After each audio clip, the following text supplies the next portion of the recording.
Okay, here we go. And we have today my wonderful niece Tiria, who is putting her gloves on, and they should be in your field of view because that's where I put the tripod. And we or she is going to have fun being introduced to acrylic pouring or fluid painting. So the first thing is you get your surface, which I prepared earlier. The usual introduction to fluid art is to do a flip cup, hence all these cups, the small ones and the big one. The big one would be too much to fill that, but you could do multiple little cups or a bigger cup. So pick a cup. Okay. Right. If you're going to do that, do you want to do two of them or one? I'll just do one for now. Right. Okay. The thing with a flip cup is that you put paint in the cup and then you flip the cup. Wow. So you put paint in the cup. How much paint? And then you put that on that, and then you flip it, and then you lift up the cup. Now, because you are using such a small cup, then you're not going to put a lot of paint, but you are going to fill it up to the top, more or less. And to get the paints to move in interesting ways, which is the whole point of fluid painting, we want to put the densest paint. We were talking about density before, and now this is why it's important. You put the densest paint in the bottom of the cup so that when you flip it, it's in the top. And that way it will sink. Right, and move everything else. Yes. Okay. So this is the densest paint we have.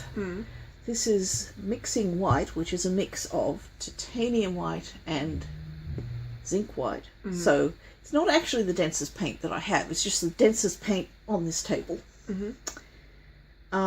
So you would put that, and then you put it in the order of density. So that's the most dense. That's the 2.35. That's the specific gravity of the ultramarine blue pigment, as we were talking about earlier, and that's specific gravity of 2, and that one is 1.5. So you put them in the cup in that order. Yes, it has a lid and it will come off.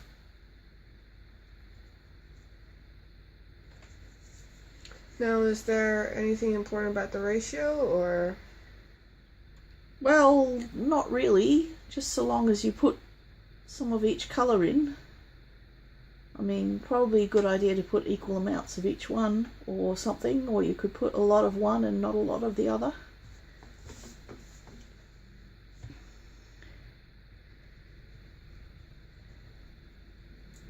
But you do want to fill up the cup.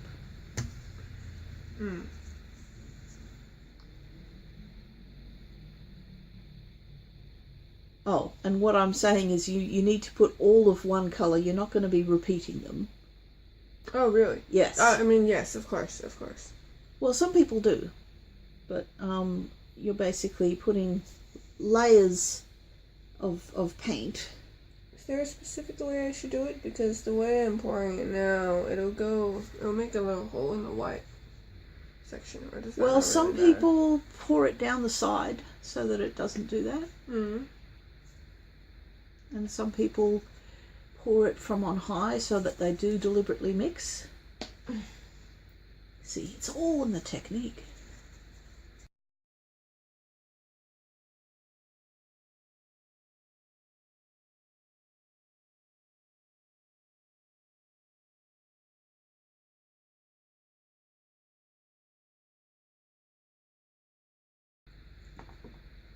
Now,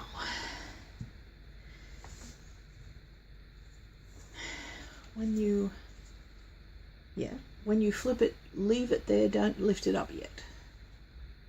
Just right in the middle? Yep.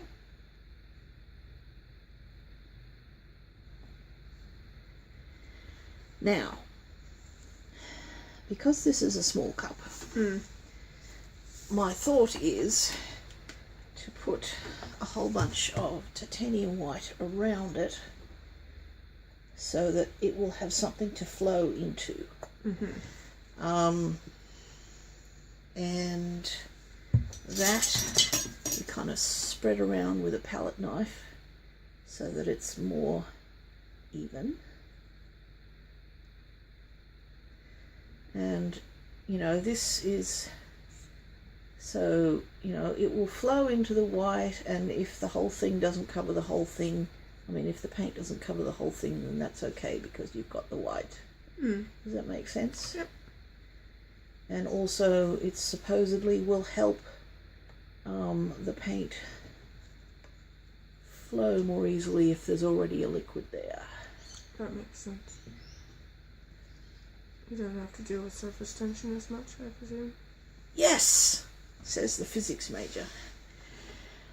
Now you can lift it up. Slowly or quickly? Quickly.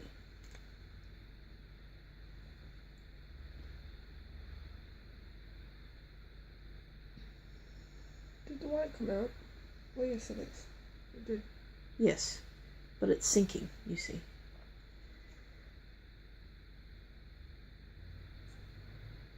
Yeah, you can let the drips drip in the middle, or you can let them drip on the side, or you can pick up the cup and not let it drip at all. It's up to you.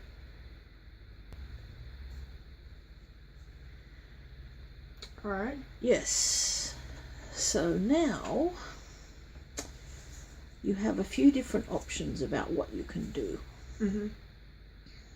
You can tilt the painting. You could blow it with a straw.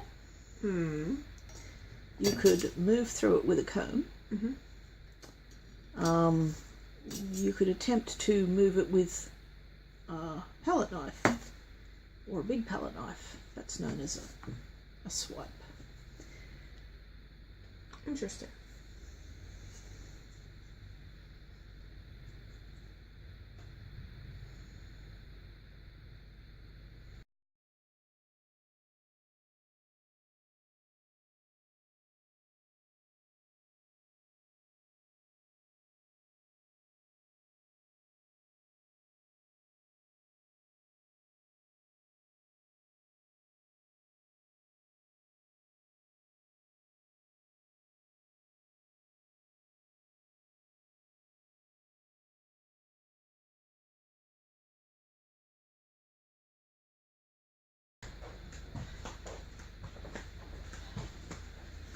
Huh, so the paint is going underneath the white.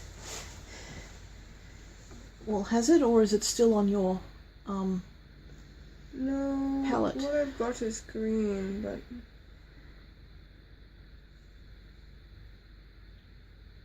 Because I don't think it could have gotten as far as the edge. You're right, it is for my palette. Palette knife. Palette is a thing what you put different colours on. Here's some toothpicks if you want them. I should probably try some other things to see what they do, right? Well, if you want. So is this to blow off? Yeah, though I generally use it the other way around so that I can direct the stream of air. Not too close, or you'll get the or you'll get paint in the straw. A bit more force. Interesting. Yes.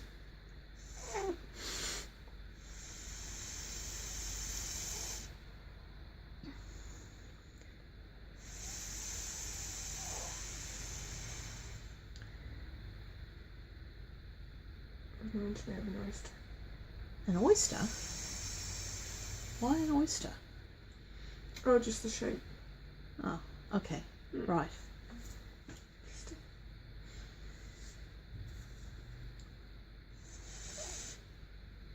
But you can control the direction of the straw because it's a bendy straw.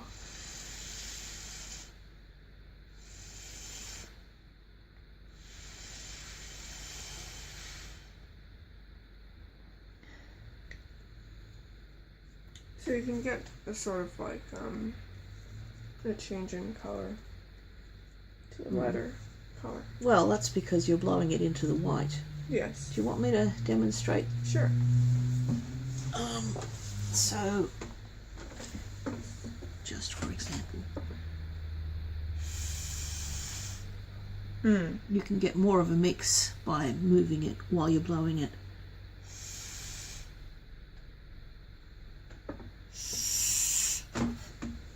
Like that. I see. Now, presume the comb does some major... Well, major movement is like what you were doing with the palette knife, except you've got more prongs. I see. It's a bit bigger. Yeah.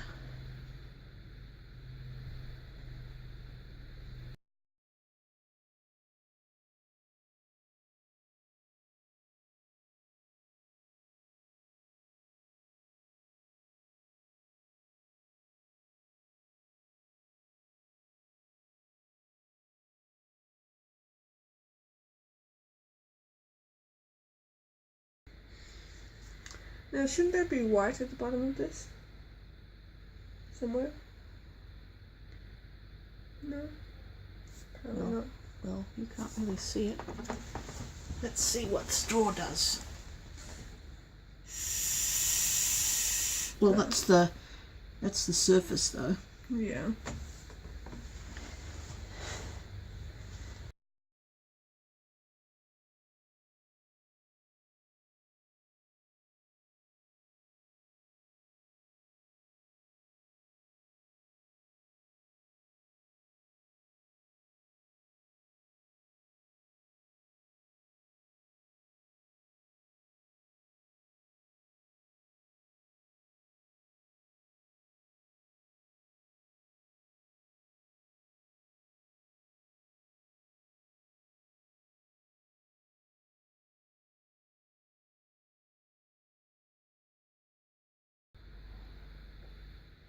So you're making pretty patterns.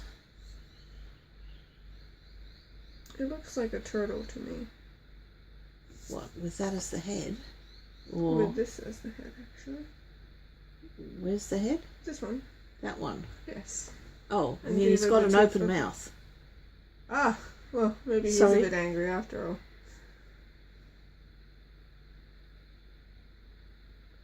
I mean, is he swimming in this direction or that direction? direction? This direction. Oh, I see, because that's his two flippers. Right. Yes. I Ooh, see. That's fun. Yes.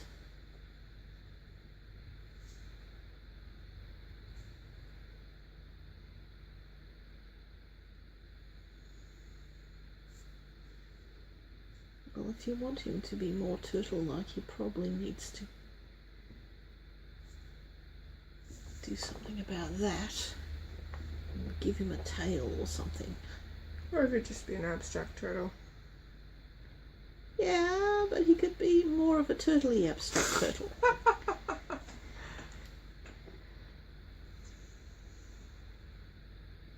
Well, I figured that's his back flipper. Oh, I And see. that's his tail. Right.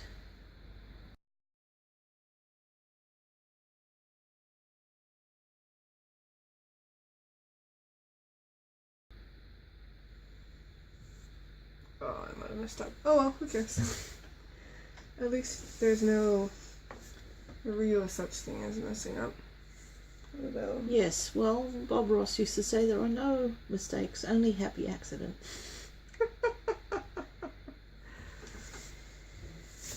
is that right? Well, what Yes. now?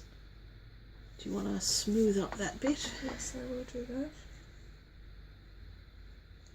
I suppose I should use this one. I'm not sure.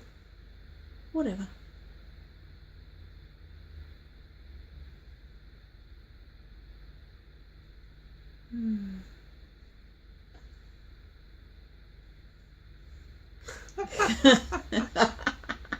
Yes.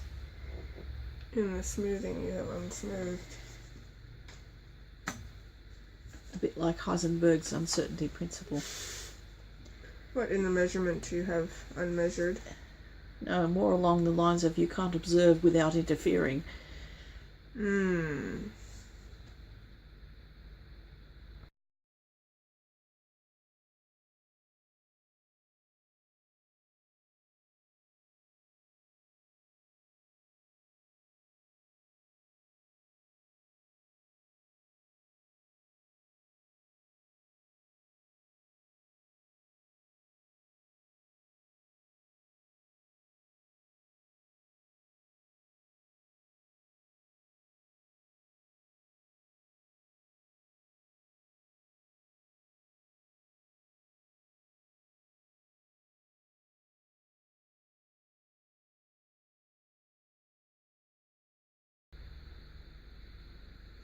And what's that? I don't know. It's a circle.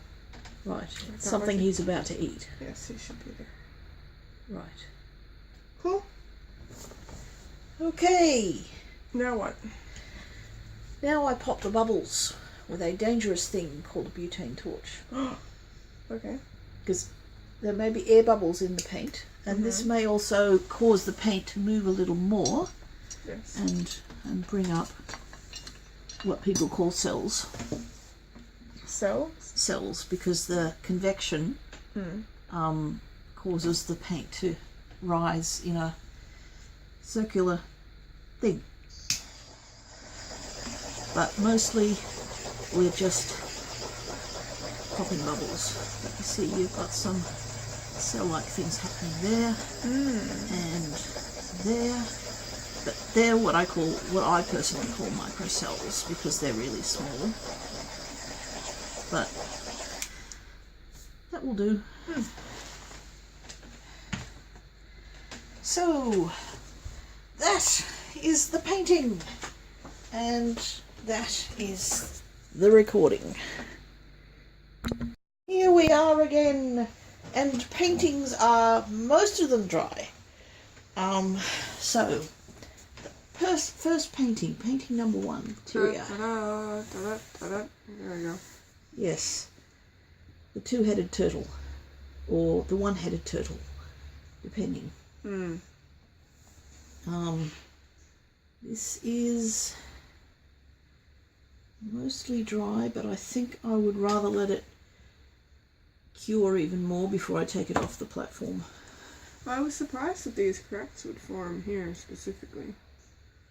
Why? Well, I knew that this area was the thickest area with all the paint. Yes. I'm just wondering how the cracks actually decide to crack there specifically. I don't know, the paint, I don't know. Probably some scientific explanation, which I don't know. And if I was a fluid dynamics physicist, then maybe I could tell you. They probably couldn't tell either, unless they did some computer simulation. Anyway. Ah, no, you're the expert at computer simulation. But yes, the paint was thick, so it cracked. So next time I really must experiment in making paint thinner. So it'd spread better. Yes. But then the disadvantage of it being thinner is that it keeps on spreading after you want to stop it spreading. Yes, fair enough. So it's a trade-off. I'm sure you could configure that somehow. No, there is no ideal. Okay. Anyway, we can always try, right? Anyway, so that was your first effort. What do you think? You can tell it's really experimental. Because you're doodling. Because I'm doodling, and there's very much a coffee reminiscent pattern. Well, you were saying that it was like coffee art. Latte art, yes. Or they do that with chocolates. Yes, they would. Well, it's a common thing, marbling, you see. Marbling with a comb. You know, you marble one way, and then you marble the other way. Yes. That's, you know, you get these cool patterns and people say, hey, that's cool, I'll do it with something else. I'm a little disappointed that I tried really hard to make the white patterns into a circle, and now they're definitely not a circle anymore. Yes, and they're also sort of overpowered by the cracks. You can't see the line of them as much because it's interrupted. Yeah, that's true. But I'm glad I put them there. That was nice. Oh, definitely. Yes, it's a nice effect. Yes.